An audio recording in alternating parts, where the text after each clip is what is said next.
Hello and welcome my dear students. I am your mathematics mentor RK Giri. RK ji mathematics में आपका स्वागत है. Guys आज की शुरुआत हम लोग डाउट क्वेश्चन से करेंगे. पिछले 3 लेक्चर्स में कुछ बच्चों ने कुछ क्वेश्चन एराइज किए हैं, कुछ क्वेश्चन में उनको डाउट है. सो गाइज सबसे पहले हम लोग डाउट कर लेते हैं, उसके बाद थ्योरेटिकल पोर्शन को आगे बढ़ाएंगे. क्लियर? तो गाइज हमारा पहला डाउट क्वेश्चन है एक्सरसाइज 3.1 का क्वेश्चन नंबर 1 का थर्ड. इसमें एक मैट्रिक्स दिया हुआ है और कुछ एलिमेंट्स का वैल्यू पूछ रहा है कि इन एलिमेंट्स का वैल्यू क्या होगा. क्लियर? एलिमेंट्स है आपके पास A13, A21, A33, A24, A23. ये जो 5 एलिमेंट्स है इनका वैल्यू पूछ रहा है. तो गाइस पहले एलिमेंट की बात करें A13 में जो यहाँ सबस्क्रिप्ट में लिखा हुआ है 13, इसमें जो पहला डिजिट है वो रो को इंडिकेट करता है और दूसरा कॉलम को इंडिकेट करता है. इट मीन्स कि A13 का मतलब ये हुआ कि उस एलिमेंट को निकालना है जो फर्स्ट रो थर्ड कॉलम में सिचुएटेड है, या फिर यूं कहें कि फर्स्ट रो और थर्ड कॉलम के इंटरसेक्शन पर है. ठीक है ना? यही मैंने पीछे थ्योरी में बिगिनिंग क्लासेज में बताया था. तो चलिए फर्स्ट रो और थर्ड कॉलम के इंटरसेक्शन पर देखते हैं कौन सा एलिमेंट सिचुएटेड है. फर्स्ट रो कौन सा है गाइस? फर्स्ट रो आपका ये वाला है और थर्ड कॉलम कौन सा है? थर्ड कॉलम ये वाला है. क्लियर है? यहां आप देखेंगे कि फर्स्ट रो और थर्ड कॉलम के इंटरसेक्शन पर जो एलिमेंट है वो है 19. सो गाइस A13 का वैल्यू कितना हो जाएगा? 19. क्लियर? इसी प्रकार दूसरा एलिमेंट है A21. A21 का मतलब है सेकेंड रो और फर्स्ट कॉलम के इंटरसेक्शन पर सिचुएटेड होगा. सो गाइस सेकेंड रो आपका ये वाला है और फर्स्ट कॉलम आपका ये वाला है. तो देखिए यहां पर सेकेंड रो और फर्स्ट कॉलम के इंटरसेक्शन पर जो एलिमेंट सिचुएटेड है वो है 35. क्लियर? सो गाइस A21 का वैल्यू कितना हो जाएगा? 35. ओके. नेक्स्ट एलिमेंट है A33. A33 का मतलब है कि थर्ड रो और थर्ड कॉलम के इंटरसेक्शन पर जो एलिमेंट सिचुएटेड होगा वो वैल्यू A33 का होगा. क्लियर ना? तो थर्ड रो कौन सा है गाइस? ये वाला. और थर्ड कॉलम कौन सा है? ये वाला. आप देखेंगे कि थर्ड रो और थर्ड कॉलम के इंटरसेक्शन पर 5 सिचुएटेड है. क्लियर ना? तो A33 का वैल्यू क्या हो जाएगा? 5. नेक्स्ट एलिमेंट है A24. गाइस A24 का मतलब है कि वो एलिमेंट जो सेकेंड रो और फोर्थ कॉलम के इंटरसेक्शन पर सिचुएटेड हो. तो सेकेंड रो कौन सा है? ये वाला. और फोर्थ कॉलम कौन सा है? ये वाला. ठीक है ना? अब देखिए कि सेकेंड रो और फोर्थ कॉलम एक दूसरे को इंटरसेक्ट करता है एलिमेंट 12 पर. ठीक है ना? तो गाइस A24 का वैल्यू हो जाएगा 12. ठीक है? And the last element is A23. A23 का मतलब है कि एलिमेंट सेकेंड रो और थर्ड कॉलम के इंटरसेक्शन पर सिचुएटेड होगा. क्लियर है? तो देखिए सेकेंड रो कौन सा है? ये वाला. और थर्ड कॉलम कौन सा है? ये वाला. दोनों का इंटरसेक्शन कहां पर है? 5/2 पर है. So guys the last element A23 का वैल्यू हो जाएगा 5/2. क्लियर? क्वेश्चन नंबर 1 का ऑप्शन नंबर 3 क्लियर हुआ. चलिए अब हम लोग आते हैं क्वेश्चन नंबर 3 पर. गाइस क्वेश्चन नंबर 3 में पूछता है if the matrix has 18 elements what are the possible orders it can have.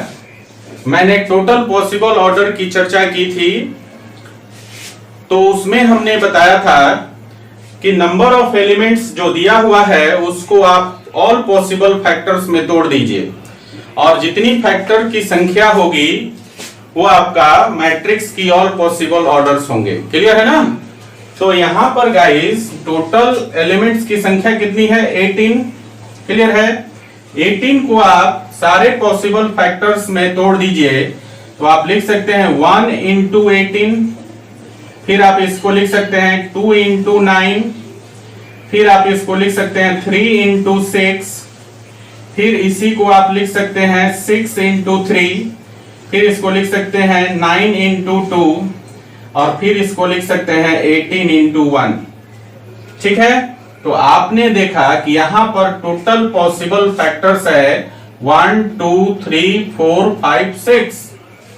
Clear है ना? मतलब 18 को हम 6 पॉसिबल फैक्टर्स में तोड़ सकते हैं।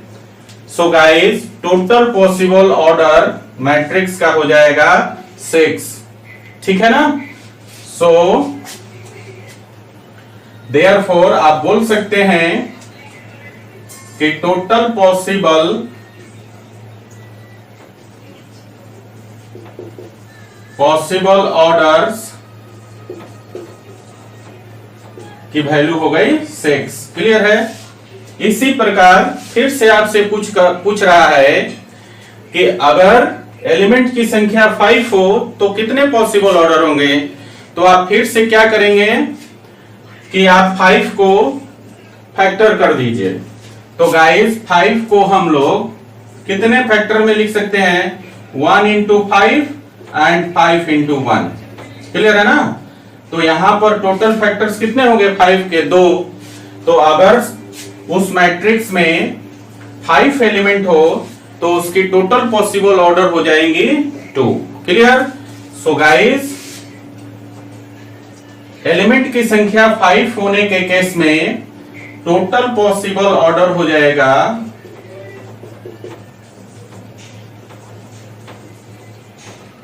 2। क्लियर है? चलिए क्वेश्चन नंबर 1 का थर्ड और क्वेश्चन नंबर 3 हो गया। ठीक है ना? चलिए अब हम लोग बढ़ते हैं क्वेश्चन नंबर 4 का थर्ड है। अगला क्वेश्चन है हमारा 4 का थर्ड। गाइस यहां पर 2 इंटू 2 ऑर्डर का मैट्रिक्स कंस्ट्रक्ट करना है, जबकि एलिमेंट को यहां पर दिया हुआ है, एलिमेंट दिया हुआ है A I J is equal to I plus 2j to the whole square by 2। ठीक है ना? एलिमेंट का जो वैल्यू होगा वो I plus 2j to the whole square divided by 2। तो गाइस यहां पर हम लोगों को क्या करना है? सबसे पहले उसको सिंबॉलिक फॉर्म में लिख लेना है 2 इंटू 2 ऑर्डर मैट्रिक्स को। सो गाइस मान लीजिए कि आपके पास एक मैट्रिक्स है 2 इंटू 2 ऑर्डर का। 2 इंटू 2 ऑर्डर का मतलब है कि 2 रो और 2 कॉलम है उसमें। तो आप इसको लिखेंगे A11 A12 A21 A22। Clear है? 4 एलिमेंट्स है इसमें। अब चारों की वैल्यू यहां जो गिवन है इसकी मदद से निकाल लेंगे। सो गाइस अपने पास दिया हुआ है A I J is equal to I plus 2j to the whole square divided by 2। So guys पहला एलिमेंट A11 के लिए अगर निकालें, A11 के लिए निकालें फॉर A11 के लिए अगर आप निकालते हैं तो A11 की वैल्यू हो जाएगी 1 plus 2 into 1 to the whole square divided by 2। अब देखिए 2 इंटू 1 2 हो गया, 2 प्लस 1 3 का होल स्क्वायर हो गया 9, तो टोटल वैल्यू हो गया 9/2। क्लियर? दूसरा एलिमेंट है A12 को हम लिख सकते हैं 1 plus 2 into 2 to the whole square divided by 2। 2 into 2 हो गया 4 प्लस 1 5 का square 25 divided by 2। Clear? A21 का वैल्यू देखिए, A21 को हम लिख सकते हैं 2 plus 2 into 1 to the whole square divided by 2। ठीक है ना? तो कितना हो जाएगा? 2 इंटू 1 2 इंटू 1 2 हो गया, 2 प्लस 2 4 का स्क्वायर 16 16/2 को आप लिखेंगे 8, ठीक है ना। और इसी तरह लास्ट एलिमेंट है a22 को आप लिख सकते हैं 2 + 2 × 2 to the whole square divided by 2, ठीक है। अब देखिए यहाँ पर 2 × 2 का वैल्यू 4 + 2 हो गया 6, और 6 का स्क्वायर हो गया 36/2, ठीक है ना। और 36/2 को आप लिख सकते हैं 18। क्लियर है, चारों एलिमेंट्स का वैल्यू हमें मिल गया। तो गाइस इस मैट्रिक्स का वैल्यू हो जाएगा, देयरफॉर यहां पे लिख लीजिए, therefore matrix A is equal to हो जाएगा आपका पहला एलिमेंट 9/2, दूसरा एलिमेंट है 25/2, तीसरा एलिमेंट है 8 और चौथा एलिमेंट है 18, ठीक है। तो this is your required answer of the question 4th option number 3, ठीक है गाइस। चलिए इसको नोट कर लीजिए, फिर हम लोग आगे बढ़ते हैं। गाइस हमारा अगला क्वेश्चन है क्वेश्चन नंबर 7, और इसमें आपसे पूछ रहा है कि A, B, C and D का वैल्यू क्या होगा जबकि दिया हुआ है दो इक्वल मैट्रिसेस, ठीक है ना। गाइस आप जानते हैं इक्वल मैट्रिसेस में कॉरेस्पॉन्डिंग लोकेशन पे जो एलिमेंट्स होते हैं वो इक्वल होते हैं। सो गाइस यहाँ पर देखिए A माइनस B जो है इसका कॉरेस्पॉन्डिंग लोकेशन पर -1 है। So guys A minus B की वैल्यू हो जाएगी -1, इसको मान लेते हैं इक्वेशन 1।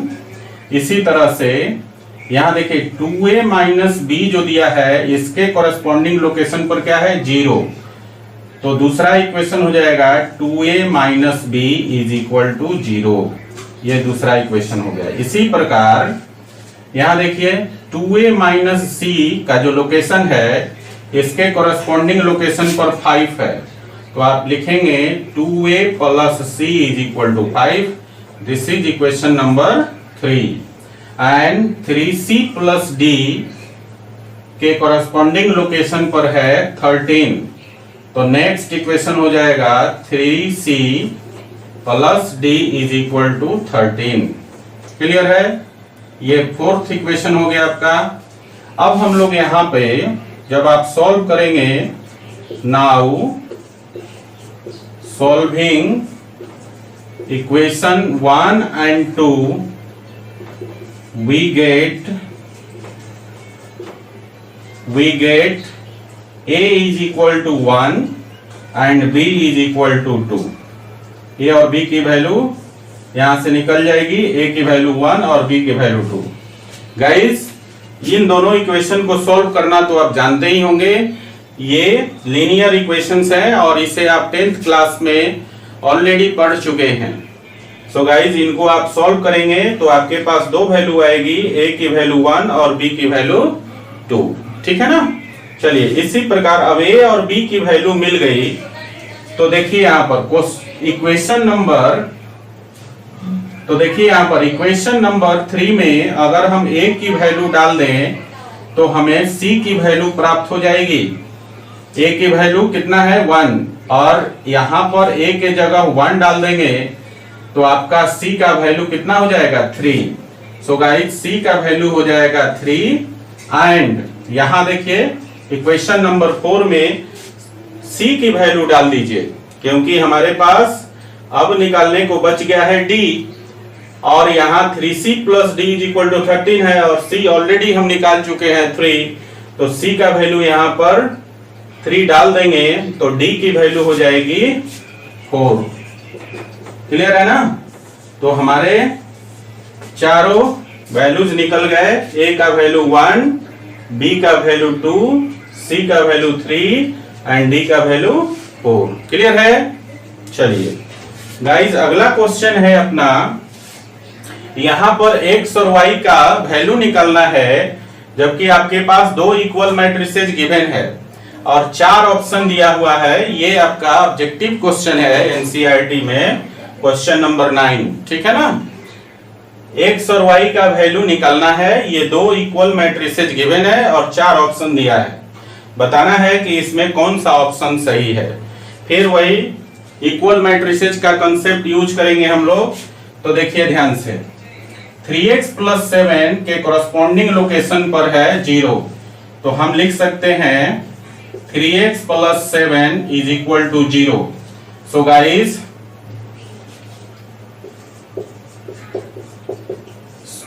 गाइस, x की वैल्यू जो हो जाएगी -7/3, ठीक है ना। इसी प्रकार से 2 - 3x के कॉरस्पॉन्डिंग लोकेशन पर एलिमेंट है 4, तो यहां पर हो जाएगा 2 - 3x = 4। तो देयरफॉर यहां से जो वैल्यू आएगा आपका वो हो जाएगा, x का वैल्यू हो जाएगा 2 - 2/3, ठीक है ना, क्योंकि 2 को इधर ले जाएंगे तो घट जाएगा, 4 में से 2 गया 2, और 3 को इधर भाग देंगे -3 से, तो -2/3 हो जाएगा x का वैल्यू। क्लियर है। चलिए अब हम लोग अगले में बढ़ते हैं। यहां देखिए, यहां पर y + 1 के कॉरस्पॉन्डिंग लोकेशन पर एलिमेंट है 8। सो गाइस, y + 1 की वैल्यू हो जाएगी 8, और यहां से आपको y की जो वैल्यू मिलेगी, 1 को जब इधर ले जाएंगे तो घटा देंगे, तो y की वैल्यू हो जाएगी 7। एंड सिमिलरली यहां पर y - 2 के कॉरस्पॉन्डिंग पोजीशन पे एलिमेंट है 5, तो y - 2 = 5, 2 को आप इधर ले जाएंगे तो y की वैल्यू हो गई 7। अब बताइए, x का 2 वैल्यू मिला, y का एक ही वैल्यू है, दोनों ही कंडीशन में y का एक वैल्यू मिलता है 7, जबकि x का 2 वैल्यू मिलता है। तो गाइस, इसमें जो इक्वेशंस हैं आपके, यहां पर आप देखेंगे कि ये सब लीनियर है, और लीनियर इक्वेशन में x का 2 वैल्यू नहीं मिल सकता है, ठीक है ना। इसलिए x के किसी भी वैल्यू के लिए दोनों मैट्रिक्स इक्वल नहीं होंगे। इसका मतलब ये हुआ कि हमारा जो राइट ऑप्शन होगा वो होगा बी, नॉट पॉसिबल, ठीक है ना। x की कोई भी ऐसी वैल्यू एग्जिस्ट नहीं करेगी जिसके लिए ये दोनों मैट्रिसेज इक्वल हो। क्यों? क्योंकि लीनियर इक्वेशन में किसी भी वेरिएबल का 2 वैल्यू नहीं आ सकता है, लीनियर में एक ही वैल्यू आता है, ठीक है ना। इसलिए हमारा राइट ऑप्शन हो जाएगा बी, नॉट पॉसिबल, ठीक है। चलिए गाइस, इसे लिख लीजिए, फिर हम लोग आगे बढ़ते हैं। गाइस, पिछले लेक्चर में हम लोग ऑपरेशन ऑन मैट्रिसेस पढ़ रहे थे। अब हम लोग उसी कड़ी में आगे बढ़ते हैं। अगला ऑपरेशन है scalar multiplication of a matrix. अगला ऑपरेशन है scalar multiplication of a matrix. Guys, क्या आप सोच सकते हैं किसी मैट्रिक्स में हम लोग किसी कांस्टेंट से गुना कर सकते हैं? ऑफ कोर्स कर सकते हैं। और किसी मैट्रिक्स में जब हम लोग किसी कांस्टेंट से गुना करते हैं, उसी को हम लोग scalar multiplication of a matrix बोलते हैं। क्लियर। चलिए, scalar multiplication of a matrix कहता है if A is a matrix and K is a constant, then K का मतलब K into A is called a scalar multiplication of matrix A with constant K। Clear है? फिर से एक बार समझिए, if A is a matrix and K is a constant, then Ka is called a scalar multiplication of matrix A with constant K। Clear है? और इसे हम लोग मैट्रिक्स के सारे एलिमेंट में K से मल्टीप्लाई करके प्राप्त करते हैं। Clear. It is obtained by multiplying all the elements of matrix A with constant K। एक बार फिर से समझ लीजिए, अगर आपके पास कोई मैट्रिक्स A है और एक कांस्टेंट K है, तो Ka को scalar multiplication of matrix A with constant K कहते हैं। ठीक है ना। Ka को हम लोग मैट्रिक्स A के सारे एलिमेंट्स में K से मल्टीप्लाई करके प्राप्त कर सकते हैं। ठीक है।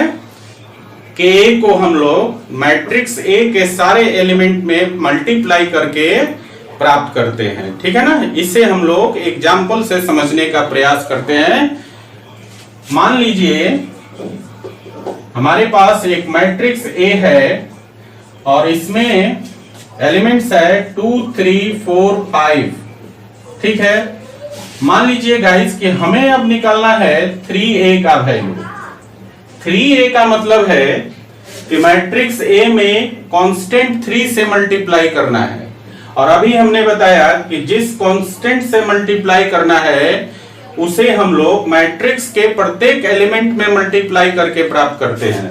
सो गाइस 3a का वैल्यू हो जाएगा, देखिए 2 है तो 2 में कितना से मल्टीप्लाई करना है 3 से, तो 2 इंटू 3 कितना हो जाएगा 6।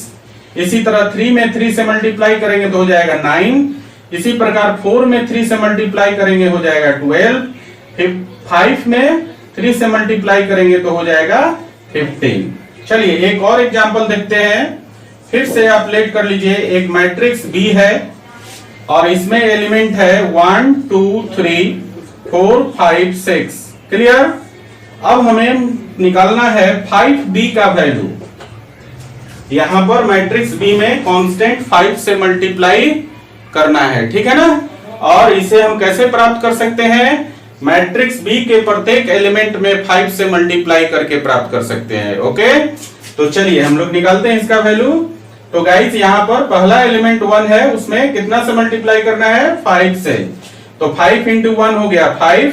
दूसरा एलिमेंट 2 है, 2 में 5 करेंगे तो हो जाएगा 2 इंटू 5 10। तीसरा एलिमेंट है 3 में 5 से मल्टीप्लाई करेंगे तो आपको मिलेगा 15। चौथा एलिमेंट 4 है, 4 में 5 से मल्टीप्लाई करेंगे तो आपको मिलेगा 20। पांचवा एलिमेंट 5 है, 5 में 5 से मल्टीप्लाई करेंगे हो जाएगा 25। एंड छठा एलिमेंट 6 है और 6 में 5 से मल्टीप्लाई करेंगे तो हो जाएगा 30। सो गाइस इस प्रकार हम लोग B से 5b प्राप्त किया, A से 3a प्राप्त किया, और ये जो प्रोसेस है इसको हम लोग बोलते हैं scalar multiplication of a matrix. Clear है। चलिए गाइस स्केलर मल्टीप्लिकेशन के कुछ प्रॉपर्टीज होते हैं, समझ लीजिए। यहां पर प्रॉपर्टीज ऑफ स्केलर मल्टीप्लिकेशन, पहला प्रॉपर्टी है अपना कि अगर आपके पास दो मैट्रिक्स है ए और बी और उसको हमने लिखा है ए प्लस माइनस बी, ए प्लस बी हो सकता है, ए माइनस बी हो सकता है।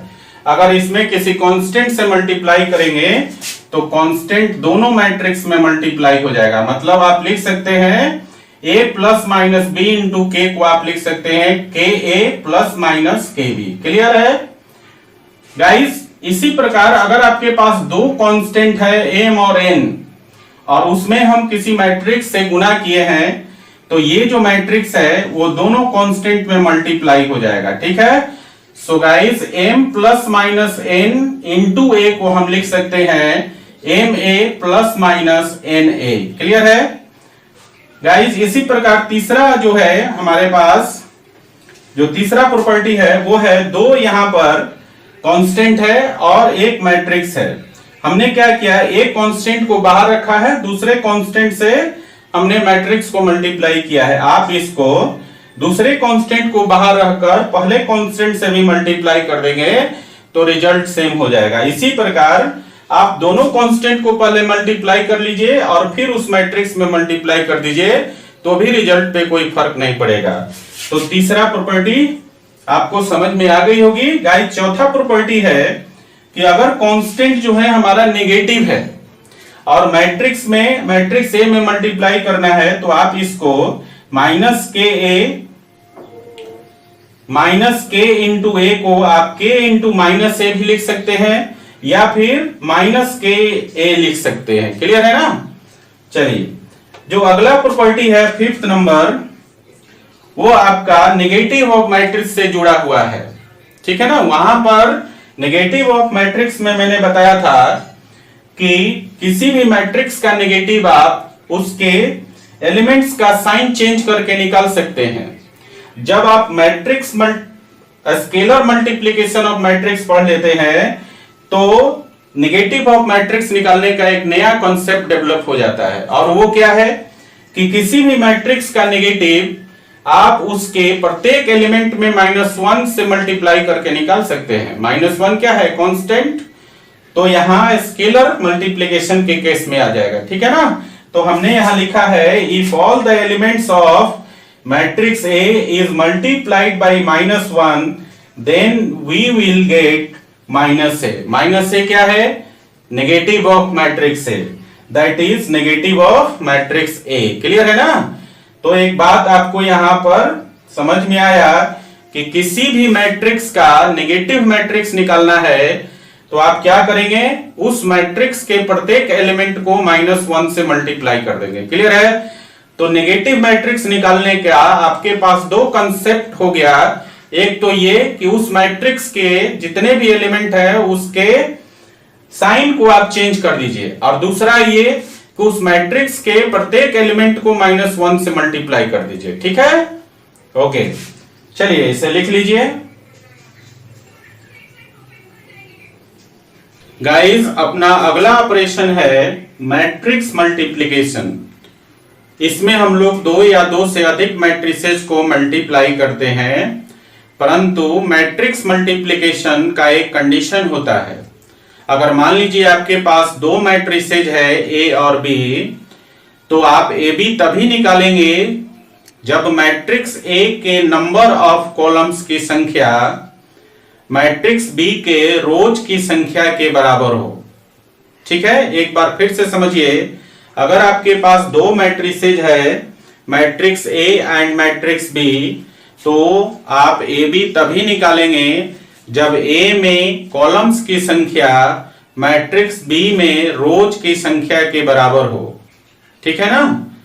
तो गाइस, मैट्रिक्स मल्टीप्लिकेशन कहता है if A and B are two matrices then A B का मतलब है दोनों का multiplication, then A B is possible only when the number of columns of matrix A is equal to the number of rows of matrix B. Clear है। अगर आपके पास ए और B दो मैट्रिसेज है तो दोनों का मल्टीप्लिकेशन ए बी पॉसिबल तभी होगा जब मैट्रिक्स ए में कॉलम्स की संख्या मैट्रिक्स बी में रोज की संख्या के बराबर हो। इसे आप एक कोड के थ्रू भी याद रख सकते हैं, और कोड है कार्ब, CARB का मतलब है C फॉर कॉलम्स। तो columns of matrix A is equal to rows of matrix B. ये जो कोड है कार्ब, इसे आप दिमाग में रखेंगे जब भी आप दो मैट्रिसेस का मल्टीप्लिकेशन करेंगे।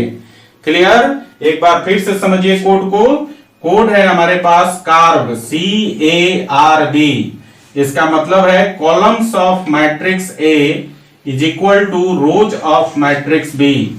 कोई भी दो मैट्रिक्स अगर इस कोड को फॉलो करता है, इस कंडीशन को फॉलो करता है, तभी आप उन दोनों मैट्रिक्स को आपस में मल्टीप्लाई कर सकते हो। ठीक है। अगर मान लीजिए लेट कर लें कि आपके पास ए एक मैट्रिक्स है AIJ और इसका ऑर्डर m इंटू n है। ठीक है ना। और दूसरा मैट्रिक्स B है BIJ और इसका ऑर्डर n इंटू p है। क्लियर है। आप देखेंगे कि यहां पर नंबर ऑफ कॉलम्स n है मैट्रिक्स A में, और मैट्रिक्स B में नंबर ऑफ रोज n है। तो आपने क्या देखा कि मैट्रिक्स A के number of columns matrix B के नंबर ऑफ रोज के बराबर है, तब आप इसको मल्टीप्लाई कर सकते हैं। सो गाइस, तब आप AB निकाल सकते हैं, और जो AB होगा वो हो जाएगा ABIJ, और इसका ऑर्डर ये n कैंसिल हो जाएगा और बचेगा आपका m इंटू p। ठीक है ना। सो गाइस, अगर आपके पास कोई मैट्रिक्स A है जिसका ऑर्डर m इंटू n है, और दूसरा मैट्रिक्स B है जिसका ऑर्डर n इंटू p है, दैट इज मैट्रिक्स A का number of columns matrix B के नंबर ऑफ रोज के बराबर है, जब इसे आप मल्टीप्लाई करोगे तो ए बी का ऑर्डर एम इंटू पी हो जाएगा। ठीक है, इस पर आपका ऑब्जेक्टिव क्वेश्चन भी आता है गाइस, इसलिए इस पर ध्यान देंगे, क्योंकि पूछ देता है दो मैट्रिसेज और उनका ऑर्डर दिया होगा तो उनके प्रोडक्ट का ऑर्डर क्या होगा। ठीक है ना। चलिए गाइस, मैट्रिक्स मल्टीप्लिकेशन हम दो तरीका से कर सकते हैं।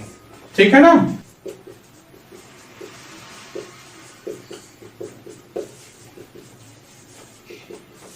और कौन सा दो तरीका है?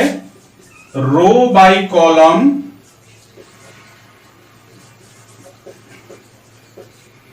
और कॉलम बाय रो। अब आप ध्यान देंगे, यहां पर बताते समय ही अगर आपको समझ में आ गया तो मैट्रिक्स मल्टीप्लिकेशन आसानी से कर लोगे, अदरवाइज बाद में इसे समझने में बहुत डिफिकल्टी होती है। सो गाइस, ध्यान देंगे कैसे हम मल्टीप्लाई करते हैं। हम यहां पर दोनों तरीके से मल्टीप्लाई करके आपको दिखाएंगे। तो मान लीजिए हमारे पास दो मैट्रिक्स है गाइस, ए और बी। ठीक है, देख लीजिए, इसका ऑर्डर है 2 इंटू 2 और इसका ऑर्डर है 2 इंटू 3। ठीक है ना। यहां ऑर्डर है 2 इंटू 3 का और मैट्रिक्स ए का ऑर्डर है 2 इंटू 2 का। तो सबसे पहले आपको जो चेक करना है वो चेक करना है कि मैट्रिक्स ए के number of columns matrix B के नंबर ऑफ रोज के बराबर है कि नहीं है। तो यहां है, तो आप ए बी निकाल सकते हो। ठीक है ना। तो गाइस, हम लोग ए और बी का मल्टीप्लिकेशन निकालेंगे रो बाय कॉलम से। ठीक है ना। तो रो बाय कॉलम से कैसे निकाल सकते हैं? आपको क्या करना है, रो बाय कॉलम का मतलब है कि मैट्रिक्स ए के रो को पिक करना है और बारी बारी से मैट्रिक्स बी के सारे कॉलम में मल्टीप्लाई करना है। क्लियर? तो चलिए कैसे करेंगे हम लोग, यहां ध्यान दीजिए। इस रो को उठाना है, ठीक है, मैट्रिक्स ए के फर्स्ट रो को उठाना है और बारी बारी से इसके मैट्रिक्स बी के तीनों कॉलम में मल्टीप्लाई करना है, फर्स्ट में, सेकंड में और थर्ड में। ठीक है ना। तो इसको उठाते हैं और इसमें मल्टीप्लाई करते हैं तो क्या हो जाएगा। और मल्टीप्लिकेशन कैसा होगा? एलिमेंट वाइज मल्टीप्लाई करके ऐड कर देना है आपको। तो देखिए, अब ध्यान देने की बात है कि यहां पर अगर लिखते हैं, आप साइड में लिख लिया कीजिए इसको समझने के लिए। इसको उठाएंगे और उठा के इसको पहले इसका कॉलम लिख लीजिए, मैट्रिक्स बी का 1 और 2 है, और इसको उठा के आपको ऐसे कर देना है 2 1। तो देखिए, इनको गुना करके और फिर जोड़ देना है। तो कितना हो जाएगा? 1 इंटू 2 प्लस 2 इंटू 1। क्लियर ना? बात समझ में आई? क्या करना है, पहले मैट्रिक्स के रो को उठाना है और बारी बारी से दूसरे मैट्रिक्स के कॉलम में मल्टीप्लाई कर देना है। और मल्टीप्लिकेशन कैसे होगा? एलिमेंट वाइज मल्टीप्लाई करके ऐड कर देना है। ठीक है ना। हमने कहा कि इसको उठाना है और इसके साथ मल्टीप्लाई करके ऐड कर दीजिए। तो हमने क्या किया कि मैट्रिक्स बी का यहां कॉलम ले लिया, ठीक है, और मैट्रिक्स ए का रो ले लिया। ठीक है, इनको मल्टीप्लाई करके और ऐड कर दिया। तो यहां हम लिखेंगे, देखिए ध्यान से, कितना हो जाएगा? 1 इंटू 2 प्लस 2 इंटू 1। ठीक है, इसके रो को पहले कॉलम में मल्टीप्लाई कर दिया। अब हमें क्या करना है, इससे दूसरे कॉलम में करना है। तो दूसरे कॉलम में क्या हो जाएगा? देखिए फिर से इसका दूसरा कॉलम ले लेना है 2 3 और इसका पहला रो 2 1। इनको मल्टीप्लाई कर दीजिए और फिर जोड़ दीजिए। तो क्या लिखेंगे? 2 इंटू 2 प्लस 3 इंटू 1। तो दूसरा हो जाएगा 2 इंटू 2 प्लस 3 इंटू 1। क्लियर? चलिए, अब हमें फर्स्ट रो से थर्ड कॉलम में करना है। तो हम लोग क्या करेंगे, पहले थर्ड कॉलम को लिख देंगे 3 1 और फर्स्ट रो जो है 2 1। इनको मल्टीप्लाई कीजिए और एलिमेंट वाइज मल्टीप्लाई करके जोड़ दीजिए। तो हो जाएगा 3 इंटू 2 प्लस 1 इंटू 1। तो तीसरा हो गया आपका 3 इंटू 2 प्लस 1 इंटू 1। क्लियर।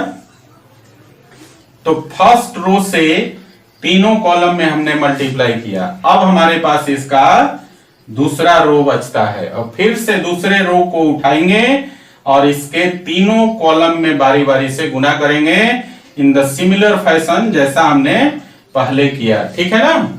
चलिए अब इसको करके देखते हैं हम लोग। ध्यान दीजिएगा, इसका सेकंड रो उठाना है और इसके तीनों कॉलम में बारी बारी से गुना करना है। तो चलिए इसके पहले कॉलम को पहले लिखते हैं, 1 2 है और इसका रो है 3 2। ठीक है ना। तो ये हो जाएगा आपका 3 2 और इनको गुना करके जोड़ देना है। तो लिखेंगे 1 इंटू 3 प्लस 2 इंटू 2। तो यहां हो जाएगा 1 इंटू 3 प्लस 2 इंटू 2। क्लियर। अब हम लोग क्या करेंगे, अब इसका रो उठा के इसके सेकंड कॉलम में गुना करेंगे। तो देखिए इसका सेकंड कॉलम है 2 3 और इसका रो है 3 2। इनको गुना कर दीजिए तो लिखेंगे आप 2 इंटू 3 प्लस 3 इंटू 2। तो ये हो जाएगा आपका 2 इंटू 3 प्लस 3 इंटू 2। ठीक है। अब हमारे पास थर्ड कॉलम बच गया। तो देखिए यहां पर थर्ड कॉलम के लिए हम लोग लिखेंगे, थर्ड कॉलम में है 3 1। ठीक है। अब 3 1 में इस रो से मल्टीप्लाई करना है 3 2 से। तो इनको मल्टीप्लाई करके ऐड कर देंगे। तो 3 इंटू 3 प्लस 1 इंटू 2। तो यहां हो जाएगा 3 इंटू 3 प्लस 1 इंटू 2। क्लियर। तो गाइस देखिए इसका रिजल्ट क्या हो गया आपका, a इज इक्वल टू, यहां ध्यान देंगे 2 इंटू 1 2 और 2 into 1 2 2 plus 2 is equal to 4। यहां पर देखिए 3 इंटू 1 3 और 2 इंटू 2 4। तो 3 प्लस 4 हो गया 7। यहां देखिए 1 इंटू 1 1 और 3 इंटू 2 6 6 प्लस 1 7। ठीक है। यहां देखिए 2 इंटू 2 4 और 3 इंटू 1 3 4 प्लस 3 7। फिर यहां देखिए 3 इंटू 2 6 और 3 इंटू 2 6 6 और 6 12। और यहां देखिए 3 इंटू 3 9 और 1 इंटू 2 2। तो 9 प्लस 2 11। क्लियर है। तो यहां पर आपको ए बी मिल गया। ठीक है ना। यहां पर जो मिला आपका ए बी मिल गया। क्लियर। तो ये आपका मैट्रिक्स ए और बी का प्रोडक्ट हो गया और कैसे, रो बाय कॉलम तरीके से। ठीक है ना। अब हम लोग इसी दो मैट्रिक्स का प्रोडक्ट निकालेंगे कैसे, कॉलम बाय रो से। ठीक है ना। और इसके जस्ट उल्टा कर देंगे। उल्टा करने का मतलब हम ये कहना चाहते हैं कि यहां पर मैट्रिक्स ए के रो को पिक किया था और बारी बारी से मैट्रिक्स बी के कॉलम में मल्टीप्लाई किया था। अब उल्टा करेंगे। कॉलम बाय रो में क्या कर सकते हैं कि मैट्रिक्स बी के कॉलम को उठाना है और बारी बारी से मैट्रिक्स ए के रो में मल्टीप्लाई करना है। ठीक उल्टा। इधर पहले अभी हमने जो किया इसमें किया ये, ठीक ना, रो बाय कॉलम में किया कि रो को उठा के कॉलम में मल्टीप्लाई करना है। ठीक है। अब कॉलम बाय रो में हम क्या करेंगे, कॉलम को उठाना है, मैट्रिक्स बी के कॉलम को उठाना है और मैट्रिक्स ए के रो में मल्टीप्लाई कर देना है। क्लियर है ना। तो चलिए पहले आप इसे लिख लीजिए, फिर हम लोग आगे इसका सेकेंड पार्ट देखते हैं।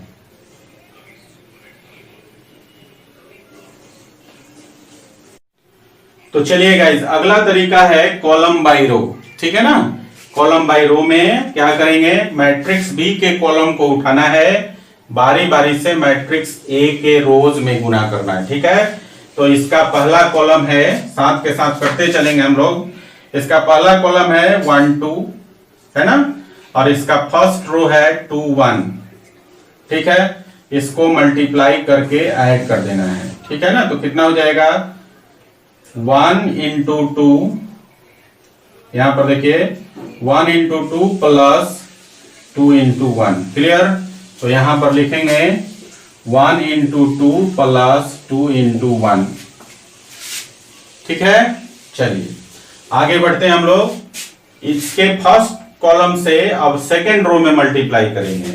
तो देखिए फर्स्ट कॉलम तो वही है 1 2, और इसका जो सेकेंड रो है 3 2, और इनको मल्टीप्लाई कर दीजिए तो लिखेंगे 1 into 3 प्लस 2 into 2। क्लियर है? तो अब आपका जो सेकेंड एलिमेंट हो जाएगा वो हो जाएगा आपका 1 into 3 प्लस 2 into 2। ठीक है, चलिए हमने क्या किया, यहां पर पहला कॉलम उठा के दोनों रो में मल्टीप्लाई कर दीजिए। ठीक है, अब इसका हम सेकेंड कॉलम उठाएंगे और फिर से ए के दोनों रो में मल्टीप्लाई करेंगे। तो देखिए इसका सेकेंड कॉलम है 2 3, और इसका फर्स्ट रो है 2 1। ठीक है ना, जब आप मल्टीप्लाई करके ऐड करेंगे तो लिखेंगे 2 into 2 प्लस 3 into 1। ठीक है ना, तो यहां पर हो जाएगा आपका 2 into 2 प्लस 3 into 1। अब दूसरे रो में मल्टीप्लाई करेंगे तो दूसरा रो है गाइस, दूसरा रो है 3 2। तो जब मल्टीप्लाई करके ऐड करेंगे तो लिखेंगे आप 2 into 3 प्लस 3 into 2। तो यहां हो जाएगा 2 into 3 प्लस 3 into 2। ठीक है, दो कॉलम का काम फिनिश हो गया। अब हम उठाएंगे तीसरा कॉलम, और तीसरा कॉलम है गाइस अपना 3 1। ठीक है ना, अब ध्यान दीजिए 3 1 को तीसरे कॉलम को बारी बारी से फर्स्ट रो और सेकेंड रो में मल्टीप्लाई करेंगे। फर्स्ट रो है 2 1, जब इसको मल्टीप्लाई करके लिखेंगे तो लिख सकते हैं 3 into 2 प्लस 1 into 1। ठीक है, तो ये हो जाएगा आपका 3 into 2 प्लस 1 into 1। क्लियर है? अब तीसरे कॉलम से ही अब इसके दूसरे रो में मल्टीप्लाई कीजिए, और दूसरा रो है 3 2। क्लियर है? तो इसको जब मल्टीप्लाई करेंगे तो लिखेंगे 3 into 3 प्लस 1 into 2। तो इसको आप लिख सकते हैं 3 into 3 प्लस 1 into 2। ठीक है, चलिए अब इसका रिजल्ट हम लोग लिखते हैं। सो गाइस ए बी जो हो जाएगा आपका, देखिए 2 into 1 2, 2 into 1 2, 2 plus 2 4, फिर 2 into 2 4 प्लस 3 into 1 3, तो 4 plus 3 हो गया 7। फिर यहां देखिए 2 into 3 6, और 1 into 1 1, तो 6 plus 1 हो गया 7।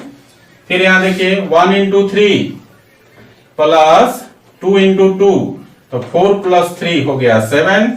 फिर यहां देखिए 2 into 3 6, और 3 into 2 6, 6 6 हो गया 12। 3 into 3 9, और 2 into 1 2, तो 9 plus 2 हो गया 11। क्लियर है? यहां पर आपने क्या देखा कि चाहे आप रो बाई कॉलम से मल्टीप्लाई किया या फिर कॉलम बाई रो मल्टीप्लीकेशन किया, आपने देखा दोनों ही केस में रिजल्ट सेम है। तो गाइस मैट्रिक्स को हम लोग दो तरीके से मल्टीप्लाई कर सकते हैं, आइदर रो बाय कॉलम और column by row, result will be same. ठीक है ना गाइस, मैं यहां पर एक बात आपको कहना चाहता हूं कि मैट्रिक्स मल्टीप्लिकेशन की प्रैक्टिस आप बार बार करेंगे तभी आप सीख पाएंगे कि किसके रो को उठाना है, किसके कॉलम में मल्टीप्लाई करना है, और कैसे मल्टीप्लाई करना है, और कहां लिखना है। ठीक है ना, इसलिए आप बार बार इसकी प्रैक्टिस करेंगे। मैट्रिक्स मल्टीप्लिकेशन बिल्कुल आसान है। मैंने इसके दो तरीके बताए आपको, रो बाय कॉलम या कॉलम बाय रो। ठीक है ना, किसी भी तरीके से आप मल्टीप्लाई कर सकते हैं, रिजल्ट सेम होगा। क्लियर?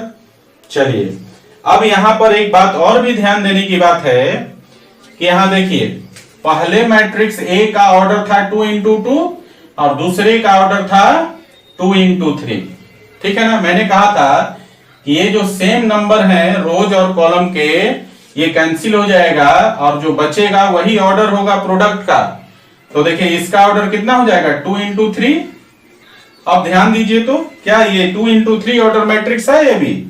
ऑफ कोर्स है, इसमें 2 रो है और 3 कॉलम है, देख रहे हैं ना। इसी प्रकार ये भी जो मैट्रिक्स आया है वो सेम ही मैट्रिक्स है और इसका ऑर्डर भी कितना हो जाएगा 2 into 3, ठीक है ना। तो गाइस चलिए अब इसको आप लिख लीजिए, फिर हम लोग मैट्रिक्स मल्टीप्लिकेशन की प्रॉपर्टी पर आते हैं, ठीक है। ओके गाइस अब हम लोग मैट्रिक्स मल्टीप्लिकेशन के प्रॉपर्टी को पढ़ेंगे। सो गाइस प्रॉपर्टीज नंबर 1 है matrix multiplication is not commutative, मतलब मैट्रिक्स मल्टीप्लिकेशन कम्यूटेटिव लॉ को फॉलो नहीं करता है। Okay that is A B not equal to B A, मतलब ए और बी का पोजीशन चेंज कर दें और मल्टीप्लाई करें तो वो इक्वल नहीं होते हैं। कम्यूटेटिव का मतलब ये है, क्लियर है। सेकेंड प्रॉपर्टी है गाइज अपने पास matrix multiplication generally not associative, समझे। मैट्रिक्स मल्टीप्लिकेशन जनरली एसोसिएटिव नहीं होता है, ठीक है ना, बहुत रेयर केस में होता है, ठीक है ना।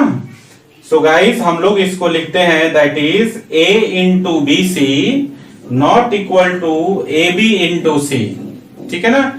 ये हमारा एसोसिएटिव प्रॉपर्टी है और इसे हम लोग कम्यूटेटिव और एसोसिएटिव प्रॉपर्टी बचपन से पढ़ते आ रहे हैं, ठीक है ना। तो हमने कहा कि सेकेंड प्रॉपर्टी है matrix multiplication is generally not associative, that is matrix का मल्टीप्लिकेशन जो है वो एसोसिएटिव नहीं होता है, क्लियर। चलिए अगला प्रॉपर्टी है matrix multiplication is distributive, matrix multiplication distributive होता है। जैसे मान लीजिए यहां पर है a into B plus minus C, तो गाइज a को आप डिस्ट्रीब्यूट कर सकते हैं b के साथ और c के साथ, और जब आप डिस्ट्रीब्यूट करेंगे तो लिखेंगे ab plus minus ac, clear. So matrix multiplication is distributive, clear है ना। ओके यहां पर एक बात ध्यान देना है आपको कि यहां पर जो a है वो प्री मल्टीप्लायर है, मतलब b प्लस माइनस c के पहले मल्टीप्लाई है। पहले जो मल्टीप्लाई होता है प्री फैक्टर बोलते हैं और बाद में जो मल्टीप्लाई होता है उसको पोस्ट फैक्टर बोलते हैं। तो जब भी पहले मल्टीप्लाई होगा, मतलब जब प्री फैक्टर होगा तो डिस्ट्रीब्यूशन के बाद भी प्री फैक्टर ही रहेगा, इस बात का ध्यान देंगे। ऐसा नहीं कि a into B plus minus C को बी ए और सी ए लिख सकते हैं, नहीं। जब भी आप लिखेंगे a आपका लेफ्ट साइड में प्री फैक्टर है तो राइट साइड में भी a प्री फैक्टर में ही रहेगा, क्लियर ना। इसी को हम लोग दूसरे तरीके से भी लिख सकते हैं, और a plus minus B into C है। गाइज यहां पर c आपका पोस्ट फैक्टर है और इसकी डिस्ट्रीब्यूशन हो जाएगी a के साथ और c के साथ। तो हमने अभी बताया कि अगर प्री फैक्टर है तो मल्टीप्लिकेशन के बाद भी प्री ही फैक्टर रहेगा, तो यहां पर c पोस्ट फैक्टर है तो डिस्ट्रीब्यूशन के बाद भी पोस्ट फैक्टर ही रहेगा। तो देखिए यहां पर c बाद में है, यहां भी बाद में है, और शुरू में LHS में भी c बाद में है। तो आप बोल सकते हैं a plus minus b into C को आप लिखेंगे ac प्लस माइनस bc, ठीक है ना। मैट्रिक्स मल्टीप्लिकेशन में ये बहुत इंपॉर्टेंट है, पोस्ट फैक्टर और प्री फैक्टर का जो कंसेप्ट है, ठीक है ना। सो इसे आप ध्यान रखेंगे, ठीक है ना। जैसा कि हमने डिस्ट्रीब्यूटिव प्रॉपर्टी में देखा प्री फैक्टर और पोस्ट फैक्टर, नहीं तो बाद में आपको कैलकुलेशन में प्रॉब्लम हो जाएगी। चलिए अगला प्रॉपर्टी है matrix multiplication with unit matrix. अगर किसी मैट्रिक्स में किसी यूनिट मैट्रिक्स से मल्टीप्लाई कर दीजिए तो मैट्रिक्स इटसेल्फ ही होता है, मतलब उस मैट्रिक्स पर कोई फर्क नहीं पड़ता है। दैट इज यूनिट मैट्रिक्स आई से मल्टीप्लाई किया ए में, या फिर ए में यूनिट मैट्रिक्स आई से मल्टीप्लाई किया, रिजल्ट मैट्रिक्स ए ही हुआ, ठीक है ना। मतलब यूनिट मैट्रिक्स से किसी गिवन मैट्रिक्स ए में मल्टीप्लाई करेंगे तो मैट्रिक्स ए इटसेल्फ होगा। क्लियर। चलिए आगे बढ़ते हैं हम लोग। अगला प्रॉपर्टी है अपना कि अगर मान लीजिए हमारे पास ए और बी दो मैट्रिसेज है और जीरो आपका एक नल मैट्रिक्स है और ये भी गिवन है कि A B is equal to zero है, तो गाइज इस केस में तीन पॉसिबिलिटी बनती है। और कौन कौन सी पॉसिबिलिटी? ए बी जीरो तभी होगा जब या तो ए जीरो हो या फिर बी जीरो हो या फिर ए और बी दोनों जीरो हो। इन तीनों केस में ए बी का वैल्यू जीरो होगा। इस पर ऑब्जेक्टिव क्वेश्चन आता है, एक बार फिर से समझ लीजिए। अगर मान लीजिए आपके पास ए और बी दो मैट्रिसेज हैं और जीरो एक नल मैट्रिक्स है इस प्रकार से कि ए बी का वैल्यू जीरो है, that is A B is equal to zero, then इस केस में हम लोग बोल सकते हैं कि या तो ए जीरो होगा या बी जीरो होगा या फिर ए और बी दोनों जीरो होगा। क्लियर है? चलिए गाइज लिख लीजिए इसे। गाइज अब आपसे एक्सरसाइज 3.2 के सारे क्वेश्चंस बनेंगे, लेकिन मैंने आपको कुछ क्वेश्चंस दिया है, पहले आप उतना ही अटेम्प्ट करेंगे, उसके बाद आपको अगर समय मिलता है तो पूरा एक्सरसाइज आप अटेम्प्ट कर सकते हैं। Thanks for watching, keep in touch, do like, share and subscribe.